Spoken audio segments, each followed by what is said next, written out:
Well, we do talk a lot about milestones in terms of achievements in life. You know, you've reached this point, this milestone. For example, your high school graduation, and now you're journeying down the road to reach whatever's next, whatever the next milestone is on that highway of life. Life is a highway, Tom Cochrane's words, not mine. It's a good song, though. I know it because of the Cars movie, which is an all-time favorite. But those green highway markers in Canada that count kilometers, not miles, that you travel down the 102 or another highway, it's the method of measuring distance, as I'm sure you figured out. But it started back with the Romans, and that pillar that you see on the screen, that is what they left every mile down the road to begin this system, as we know, of counting miles as we journey. And so they, at the time, measured it by 1,000 paces, and then they would put a stone, and 1,000 paces, and they'd put a stone. And so that is how it all started. That's how it got its name, milestone, from the Romans, leaving a stone every mile along the road. So now we have that system of measuring as we journey. It comes from ancient times, but not to be confused with milestones along the highway of life, which is the significant moments that we achieve in our lives, and we want to take notice of those. So there are some very significant passages in the Bible about rocks or stones, and we're actually going to look at a couple of those today that predate the use of the Roman milestone, as you see it on the screen. So from before this was even a system used, we're going to look at the milestones, significant life moments for Jacob and Joshua as they journeyed along their highway of life. Now, everyone is unique. You know that. I know that. But there are certain traits in human development that happen for each of us at relatively the same time, so at the particular ages and stages of life. So shortly in today's service, as we've been reminding you a few times, I'm going to end up inviting up the grade 5s and 6s. They're going to join me on the platform, and we're going to celebrate the fact that they will start attending youth group, which I'm so excited about because it's an awesome place to be. So these are preteens, roughly 11 years old, give or take. And according to psychologists, 11-year-olds have some common behavioral traits. I am not suggesting that any of our church 11-year-olds specifically exhibit the following traits, simply that it is scientifically proven that they enjoy winning, they at this age become quite competitive, become really good at memorizing facts. They like to debate things about logic. If you've been around an 11-year-old, yes, logical debates. They can think now more abstractly about topics like love and faith and justice, these hard to wrap our head around topics. They also may become more rebellious and have figured out that telling a lie might get them what they want, and may not realize that there's consequences to telling that lie. Competitive, a me-first attitude, rebellious liar, describes Jacob. Jacob's highway of life journey story is told in Genesis, the first book of the Old Testament, and is the first instance of a life milestone moment that we're going to look at today. So let me summarize Jacob's life up to the milestone moment. So this is his life from birth to age 77 years old.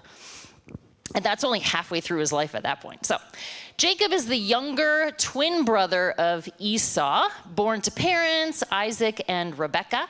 His name means he grasps the heel. And literally these two twin boys were born, and Jacob was born holding Esau's heel, grasping. He wanted to be first out of the womb without success, because there were special privileges to being the firstborn, and Jacob wanted those. He wanted those privileges. He had a competitive nature right from day one, and Jacob, along with his mother's help, he tricked his twin brother Esau into selling him his birthright because he wanted those rights. He sold him his birthright for a bowl of stew. And Jacob then deceitfully obtained his father's blessing, another right that he really wanted. He impersonated his twin brother to get that, which then set a bunch of things into action. Esau's anger meant that his brother Jacob was fleeing for his life. Esau wanted to kill him. So Jacob, competitive, me first, I want that before you, rebellious liar. He is now far beyond the age of 11. Some of us don't grow out of these preteen behavioral traits. But really, Jacob is just trying to navigate through life, not knowing how. He put himself in this terrible situation with a lot of poor choices. But now what? He's trying to use lies and manipulation. He's trying to survive. He's just grasping at whatever solution he can find. He's trying to get through another day alive. He's on this highway, his own highway journey through life. And to this point, he has no real concern with the big picture. Where will he be in 5 days, 5 years? He's not sure. He's just in day-by-day survival mode. And maybe that feeling, day-by-day survival mode, is something that you can relate to. I just need to get through today with food on the table and a roof over my head. That is success. I just need to get through this semester. I'll worry about the next steps later. Getting through this semester is success. I don't know how to get through my workday without losing my mind. Just one day at a time, survival mode, grasping at whatever options there are around in order to make it to bedtime, put my head on the pillow, and I'm still in one piece. So this is where Jacob is. He is halfway through his life, struggling and literally homeless at this moment, and facing many challenges. Again, he put himself in a lot of these positions, but that doesn't make the challenges any easier in this moment. He is desperate. He's living day by day, trying to survive. So that's actually where we're going to pick up in the Bible and read what happens next. This brings us to Genesis 28, verse 10. Meanwhile, Jacob left Beersheba and traveled towards Haran. At sundown, he arrived at a good place to set up camp and stopped there for the night. Jacob found a stone to rest his head against and lay down to sleep. As he slept, he dreamt of a stairway that reached from earth up to heaven, and he saw the angels of God going up and down the stairway. At the top of the stairway stood the Lord, and he said, I am the Lord, the God of your grandfather Abraham and the God of your father Isaac. The ground you are lying on belongs to you. I'm giving it to you and your descendants. Your descendants will be as numerous as the dust of the earth. They will spread out in all directions, to the west, to the east, to the north and the south, and all the families of the earth will be blessed through you and your descendants. What's more, I am with you, and I will protect you wherever you go. One day I will bring you back to this land. I will not leave you until I am finished giving you everything I have promised you. Then Jacob woke from his sleep and said, surely the Lord is in this place, and I wasn't even aware of it. But he was also afraid and said, what an awesome place this is. It is none other than the house of God, the very gateway to heaven. The next morning, Jacob got up very early. He took the stone that he had rested his head against, and he set it upright as a memorial pillar. Then he poured oil over it. He named the place Bethel, which means house of God, although it was previously called Luz. So let me say this verse again. Surely the Lord is in this place, and I wasn't even aware of it. What an awesome place this is. It is none other than the house of God. The Lord is in this place, and I wasn't even aware of it. Jacob is trying to navigate through life, just trying to survive, not even aware of God, because there's so much going on that he's just trying to get by. How many of us do that on a regular basis? Maybe not all the time. You're here. So you're focusing on God today, but how many of us on other days, Monday to Saturday, or as things get busy and we're preoccupied, we're not even realizing, oh my gosh, God is right here with me, until we have, like Jacob, this aha moment where he had a dream and realized God is with him. In fact, God has always been and always will be there. Although the rest of Jacob's life continues to have challenges, God does fulfill his promises to Jacob and never leaves him. Jacob uses a stone, the very stone that he had laid his head on when he dreamt about God, a stone to commemorate that moment in his journey, this milestone moment in his life when he realized, wow, God really is with me. Now, once again, I acknowledge that everyone is unique. But as I said, there are certain traits in terms of the human development that happen to each of us at relatively the same time at our particular ages and stages of life.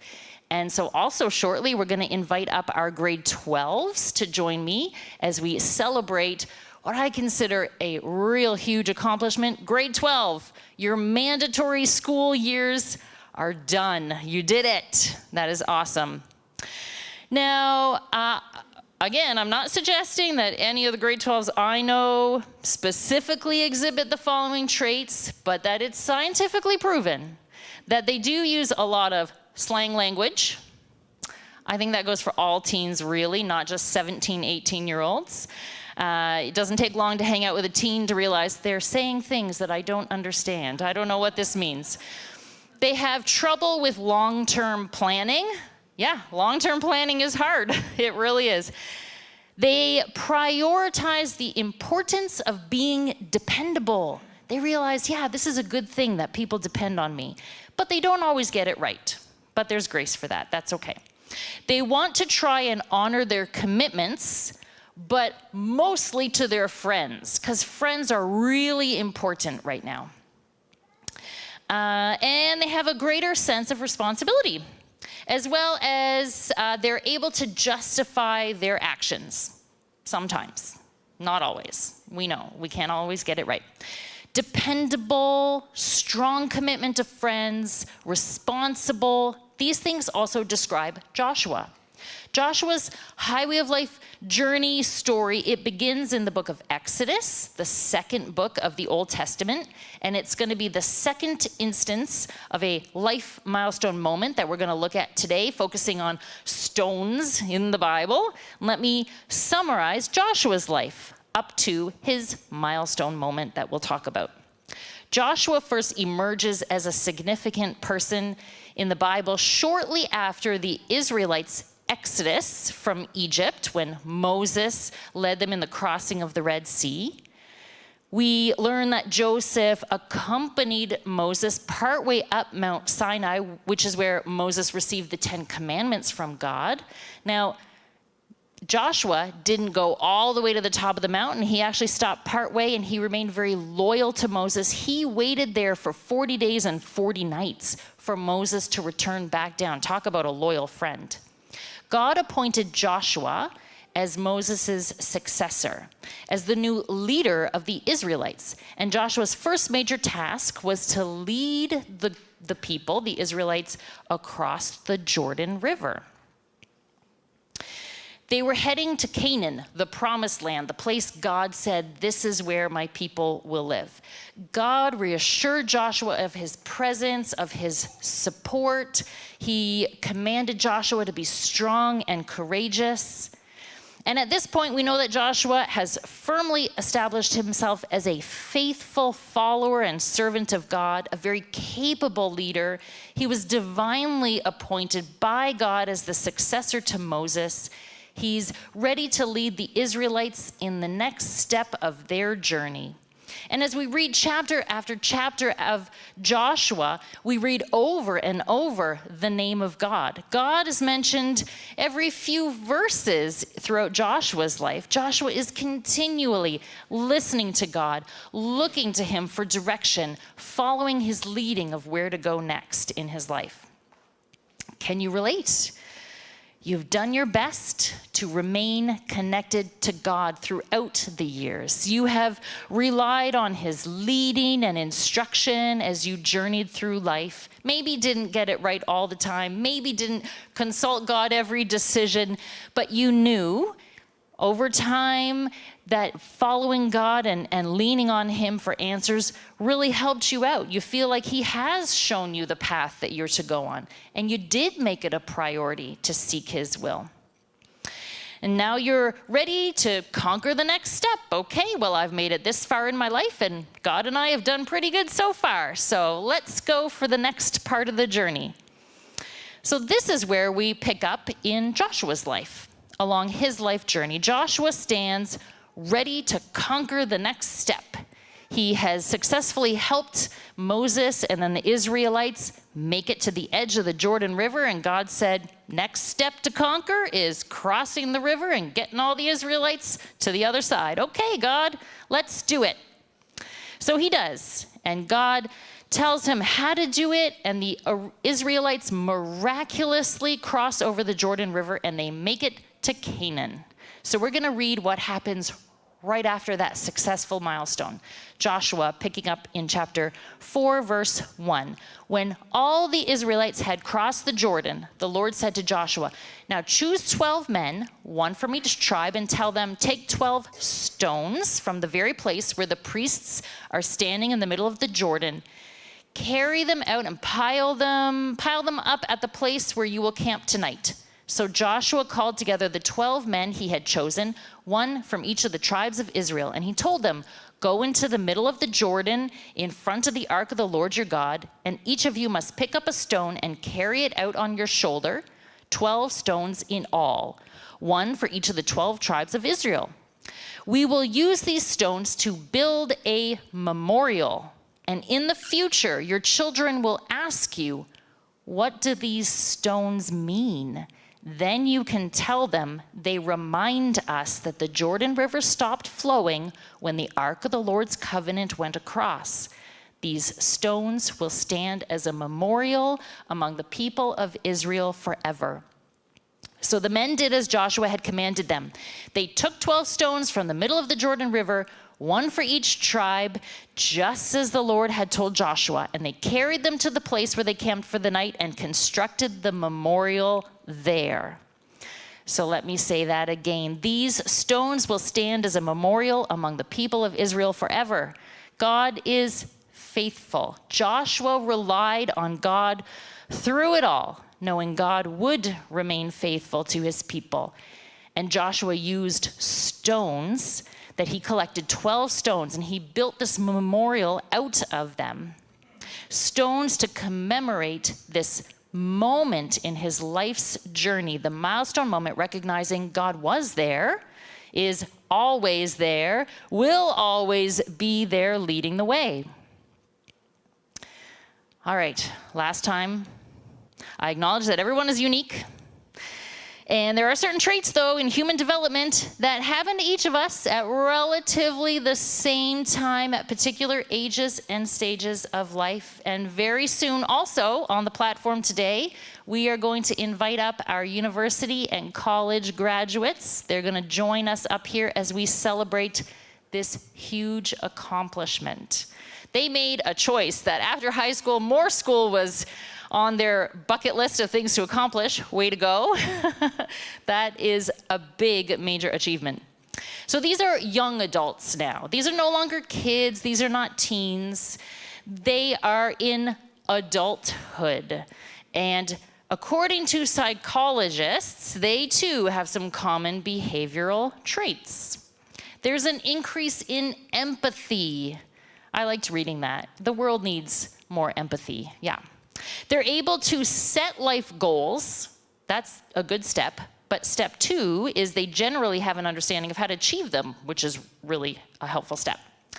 They seek stability now in their relationships, in their life, in their career, and are able to begin preparing for a good foundation for the rest of life. That's a priority now. How do I make a good foundation for the rest of my life going forward?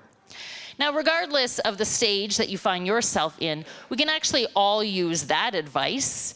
In life, we know there are storms, there are ups, there are downs. Sometimes things are extremely chaotic and out of control. And it doesn't matter your age, preparing a solid foundation for life, as our young adults are now trying to do, we know that it makes it more easy to make it through a storm if we're on a solid foundation. So good thing we have advice for that. So the last passage we're going to look at today is something that Jesus taught us. And this is not just for 22-year-olds who are fresh out of college. This is advice for all people. So this last passage today is on the theme of rocks and stones, and it's Jesus's parable that tells us exactly how to prepare a good foundation for life. So I'm just going to read 2 verses, the start of the parable from Matthew 7, verse 24 and 25. Jesus says, "Anyone who listens to my teaching and follows it is wise, like a person who builds a house on solid rock. Though the rain comes in torrents and the floodwaters rise and the winds beat against the house, it won't collapse because it's built on bedrock." Building a house on rock makes for a solid foundation. No one could reasonably argue anything but that to be true. Wherever you find yourself along life's journey, whatever milestone may be next on your route, I can tell you with absolute certainty that building your life on knowing and following Jesus makes you more solid when the storms come. So today, I have a desire for myself and for you to commemorate like Jacob did. Jacob, who was just trying to make it through day by day, realized God was with him, and he placed a stone to commemorate that moment. I also have a desire for me and for you to memorialize like Joshua did. Joshua always acknowledged God's presence and sought after God's leading through life, and he placed stones as a memorial to God's faithfulness, acknowledging that God has been, is, and will always be with him. And I have a deep desire for us all to take Jesus's advice and build our life on solid rock, on knowing and following Jesus. So I'm going to invite the worship team back, and I had asked them to play a particular song that says, "Christ is my firm foundation." You'll recognize it, I'm sure. "The rock on which I stand. When everything around me is shaken, I've never been more glad that I put my faith in Jesus, because he's never let me down. He's faithful through generations. So why would he fail now? He won't." And I asked them to lead us in singing this song, and I think the words really sum it all up. So I'd love for you to reflect on them as you sing with us together, and then I'm going to start inviting our grads up to join me here.